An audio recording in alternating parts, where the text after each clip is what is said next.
Se dice que no vamos a lograr mayores resultados que los que nuestras relaciones nos permitan, es decir que es importante establecer relaciones de confianza para que podamos interactuar.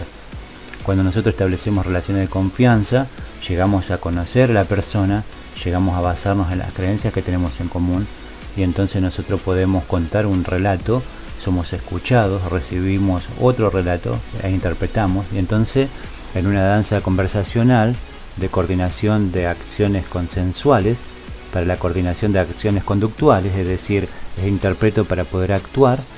Entonces en ese sentido estoy utilizando facetas del lenguaje, y existen dos facetas del lenguaje, una es la faceta descriptiva y la otra es la faceta generativa. En la faceta descriptiva del lenguaje simplemente afirmo lo que está pasando, pero esa afirmación que hago no es una verdad absoluta, es una verdad interpretativa, ya que lo que yo interpreto es con base a los programas mentales que ya tengo instalados, los filtros, es decir, recibo estímulos del mundo externo y a partir de ahí comienzo a través de programas mentales a darle significaciones que son funcionales para mí. Entonces, cuando hablamos de lenguaje descriptivo, estamos hablando de juicios, estamos hablando de hechos que ya sucedieron, pero cuando hacemos declaraciones, no estamos hablando de hechos. Entonces, cuando utilizamos la fase descriptiva del lenguaje, no se produce ningún cambio en el entorno, porque simplemente estamos diciendo que es un buen día, que es un mal día, que me siento así, que me siento así. Pero si yo declaro, es decir, hoy no es un buen día, sin embargo, voy a empezar a ver de forma distinta, voy a hacer esto, entonces ahí comienza a haber un cambio. Un ejemplo muy funcional de lo que son utilizar la faceta generativa del lenguaje son las declaraciones de independencia de los países. Ellos describen una situación, pero dicen a partir de este momento ya no más. Entonces hablan de crear un mundo nuevo. Siempre que estamos declarando, estamos hablando de crear una nueva realidad. Por eso es importante ser consciente de qué tipo de lenguaje estamos utilizando, si uno descriptivo o generativo, si es que queremos lograr nuevos y diferentes resultados. Porque es importante distinguir si estamos enjuiciando o si estamos declarando. Ahora, la manera de obtener resultados para nosotros va a ser sencilla y depende primordialmente de dos factores.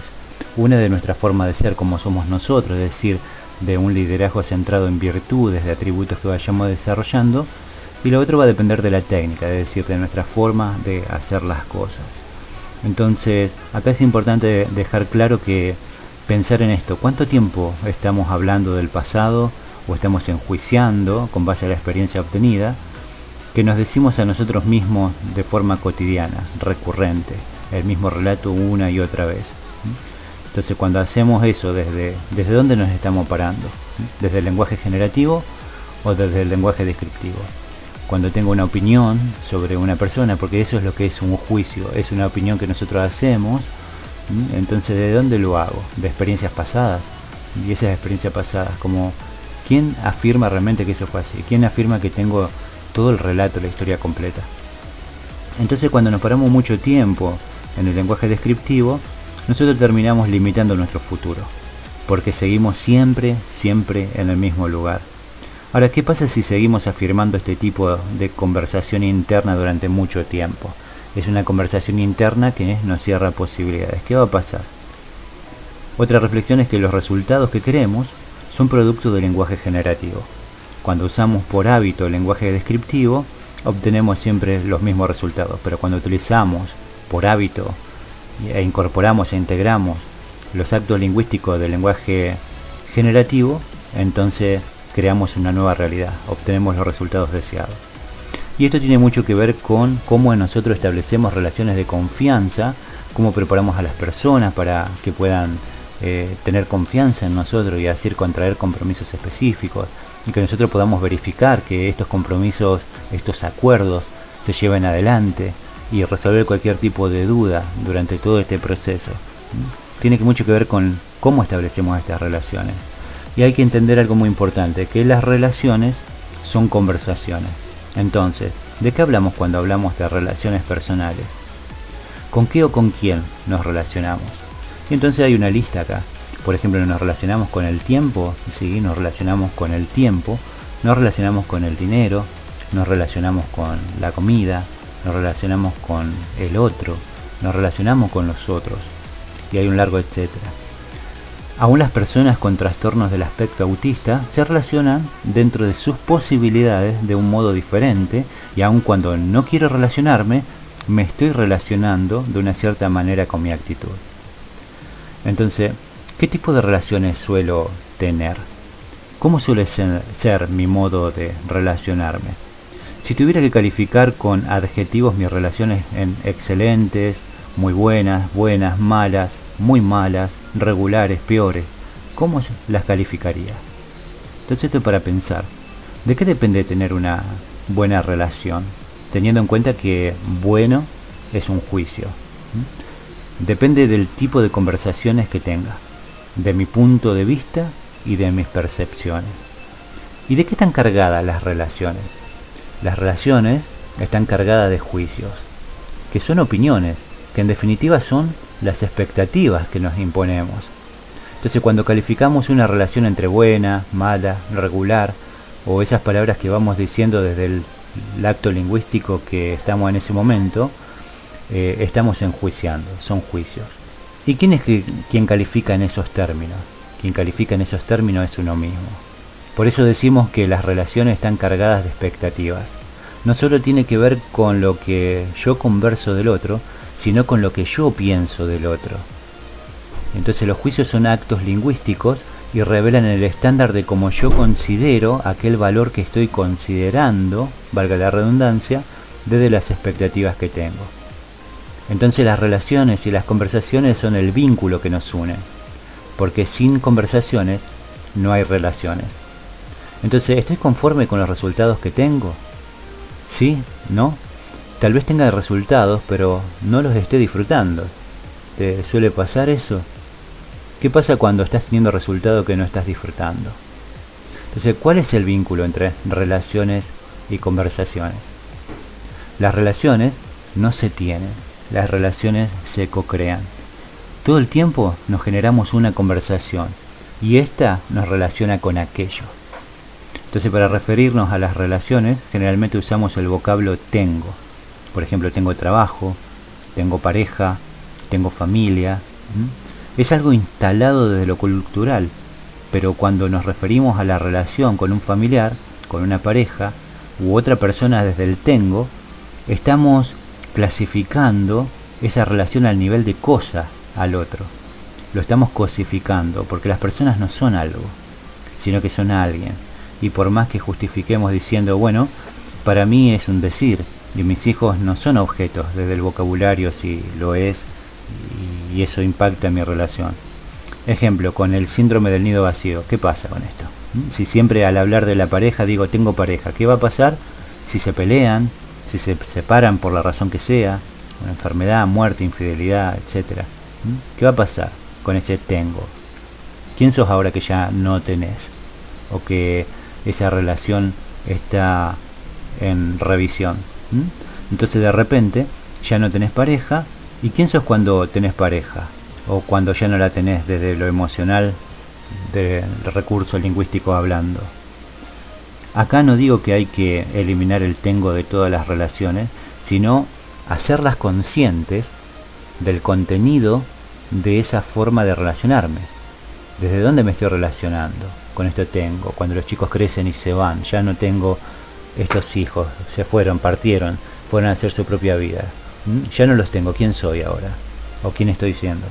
Entonces lo importante es ver la relación no como una posesión, sino como algo que se nutre, algo que se cuida, algo que se construye y algo que se co-crea.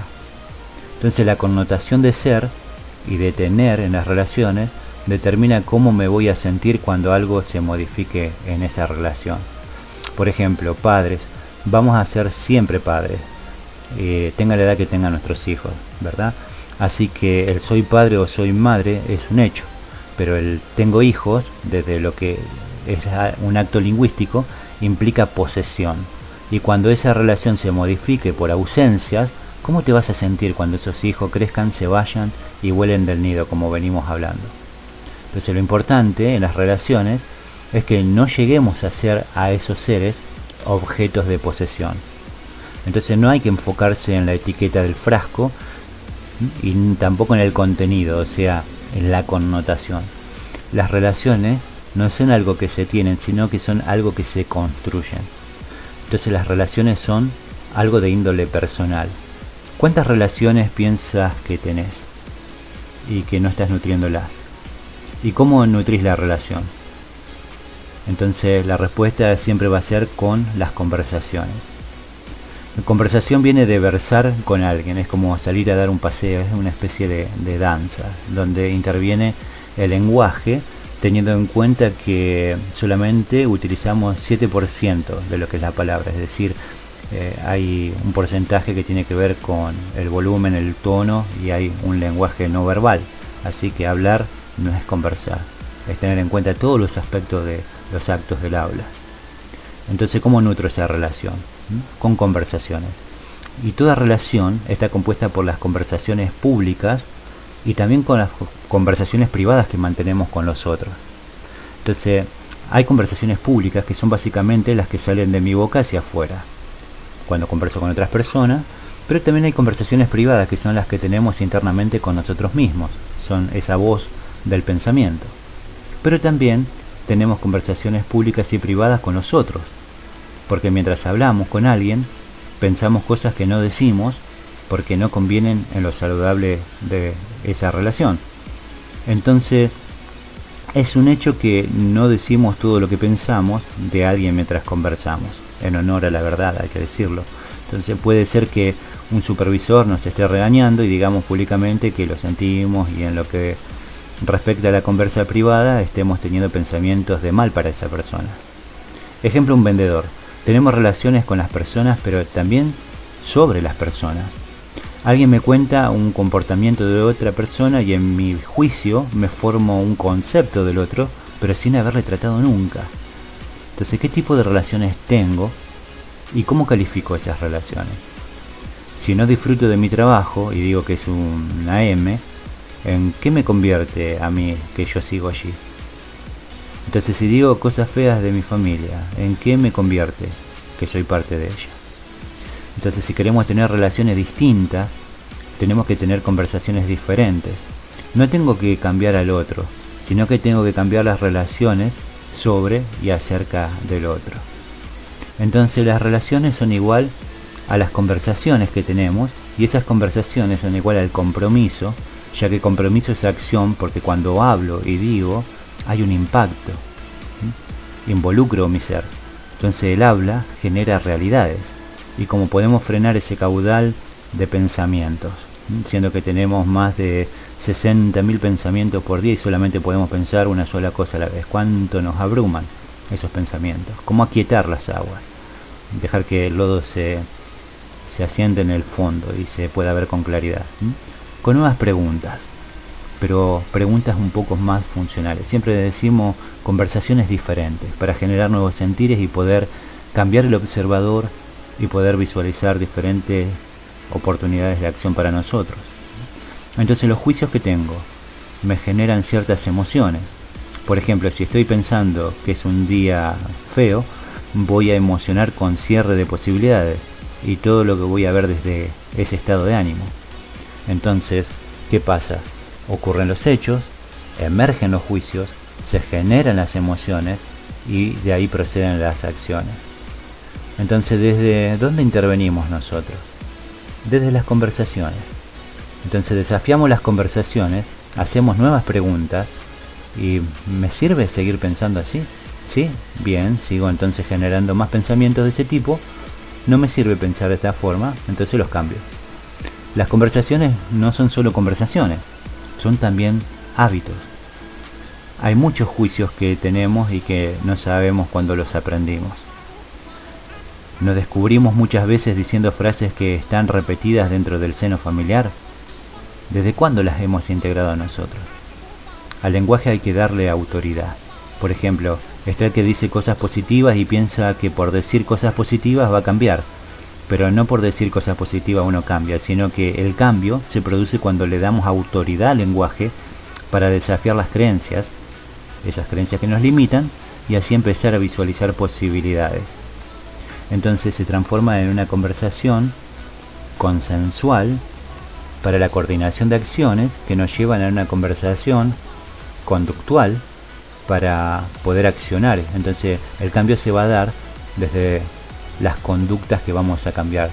Tenemos que cambiar los hábitos para que se genere el cambio. No basta con pensar en positivo o tener una buena intención. Hay que poner manos a la obra. Hay cosas que están cargadas de significaciones y de sentires para nosotros. Por ejemplo, un anillo. Cuando hablamos, hacemos un monólogo de algo, pero cuando hablamos y escuchamos, ahí estamos conversando. Si yo me hablo y me digo cosas, pero si no me escucho, ahí me converso y puedo darme cuenta de lo que estoy diciendo. Entonces es importante que hablemos menos y conversemos más. Hice mención de la analogía de un anillo porque supongamos que a alguien le gusta un anillo y yo se lo presto, o cambiemos la figura, un reloj, pero simplemente se lo presta a la persona y la persona lo pierde, y ese objeto tenía un valor sentimental para mí, y esa persona, para no quedar mal, va y compra uno de imitación, uno parecido, y uno se da cuenta entonces no era por el objeto, sino por el valor, la significación que eso tenía. No es lo mismo. Entonces ahí se tiene que generar una conversación. Mira, vos me prestaste esto, no lo supe cuidar, fui irresponsable, lo siento mucho, ¿qué puedo hacer para compensar? Mientras que mucha gente opta por simplemente ignorar a la persona, dejar de hablarle o ofenderse. Eso ocurre mucho cuando se presta dinero, por ejemplo, o cuando alguien viene y pide una garantía para un alquiler y la persona no presta, y entonces la otra persona se ofende. Entonces hay situaciones que están cargadas de sentires y de significaciones. Entonces es importante que nosotros tenemos expectativas sobre otras personas, pero no sabemos qué expectativa tienen los otros sobre nosotros, y es importante resaltarlo. Por lo general somos más de esperar de otros que de dar, y eso ocurre mucho y no nos damos cuenta. Entonces todo lo que no estoy logrando está estrechamente relacionado con las relaciones que estoy manteniendo, y no vamos a lograr mayor resultado que lo que nuestras relaciones nos permitan. Es importante ajustar las expectativas, calibrar las relaciones, bajar las expectativas, no tener tantas expectativas sobre el otro. El otro es un otro, y realmente no es sano poner nuestras expectativas en otras personas. Entonces es importante ajustar estas expectativas, porque las relaciones son iguales a los resultados. Y entonces nuestra relación tiene que ver con conversaciones que tenemos respecto al dinero, a la confianza, con nosotros mismos, con la salud, con los emprendimientos, etcétera, etcétera.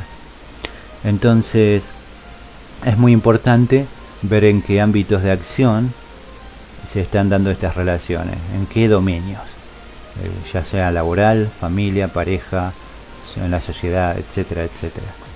Entonces no vamos a tener mayores resultados que lo que nuestras relaciones nos permitan, y todo éxito que nosotros obtengamos en cuanto a resultados, en cuanto al tener, va a depender primordialmente de cómo somos nosotros, es decir, el ser, y de cómo hacemos las cosas, o sea, en el ámbito del hacer. Teniendo esto en mente, entonces podemos empezar a mirar hacia el futuro y a tener proyectos. ¿Y qué son estos proyectos? Sino conversaciones respecto al futuro, conversaciones respecto a resultados. Entonces te invito a reflexionar en esto.